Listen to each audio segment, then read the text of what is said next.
हमारे इंडिया में एक कहावत मशहूर है कि डर के आगे जीत है। इसी डर के आगे जीत को देखते हुए ये कहानी बताई गई है। इस कहानी में यही से डर को दर्शाया गया है। एक यंग सीगुल है, इसका हम आज फर्स्ट चैप्टर पढ़ने वाले हैं, हिज फर्स्ट फ्लाइट, जो लियोम ओ फ्लेहर्टी के द्वारा लिखा गया है। इस चैप्टर के अंदर हमें ये पढ़ना है कि एक शिशु सीगल, तो उसने कैसे अपने उड़ने के डर के आगे जीत पाई। इस चैप्टर के अंदर हम यही देखने वाले हैं। तो आइए शुरू करते हैं इस चैप्टर को। यह एक युवा सीगल के बारे में है जो उड़ान भरने से डरता है। अपने छोटे भाई बहनों को उनके छोटे पंखों के बावजूद भी निडरता से उड़ान भरते देखकर भी वह अपने पंखों पर भरोसा करने का साहस नहीं जुटा पाता। अपने माता पिता को छोटे भाई बहनों की उड़ने की कला को सुधरता देख वह दुखी हो जाता है। उसके माता पिता उसे डांटते हैं और कोशिश ना करने के लिए उसे ताना भी देते हैं।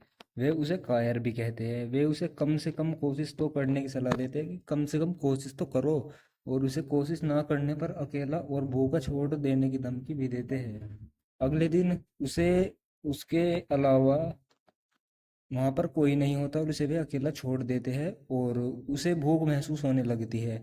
वह अपने परिवार के सदस्यों का ध्यान आकर्षित करने की कोशिश करता है। केवल उसकी माँ, जो मछली को खाने की कोशिश कर रही है, उस पर ध्यान देती है। युवा सीगल भूख से रोता है और उम्मीद करता है कि उसकी माँ उसकी मदद करेगी, पर ऐसा नहीं होता। उसकी माँ मछली के छोटे टुकड़े को अपने मुंह में लिए वहीं पर खड़ी रहती है और वह उत्साहित हो जाता है कि उसकी मम्मी आएगी, वही उसे खाना देगी। वो एकदम खुश हो जाता है कि मुझे भूख लगी और मेरी माँ आ रही है। पर ऐसा नहीं होता।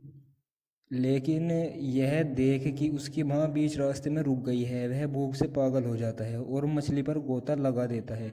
जैसे ही वह कूदता है, एक पल के लिए वह भूल जाता है कि उसे उड़ने से डर लगता है। अंत में वह अपनी उड़ान भर लेता है। उसके परिवार के सदस्य उसके परिवार के सदस्य उसकी प्रशंसा करते हैं और खाने के लिए उसे मछली के टुकड़े देते हैं। वह समुद्र में तैरने का भी प्रयास करता है, जिससे वह कभी नहीं डरता है। इस प्रकार वह अपने डर पर काबू पा लेता है और महसूस करता है कि डर सिर्फ दिमाग में है। मतलब इस चैप्टर में क्या दिखाया गया है कि स्टार्टिंग में वो डरता था कि भाई उड़ने डरता था, मगर फिर वो उड़ा, उसके पैर समुद्र के अंदर गए, फिर वो उसने मछली निकाली वहां से और वो उड़ान भरी, उसने अपने डर के आगे जीत पाई। उसने कम से कम कोशिश करी, कोशिश की, अपने पंखों को फड़फड़ाया, तो फिर वो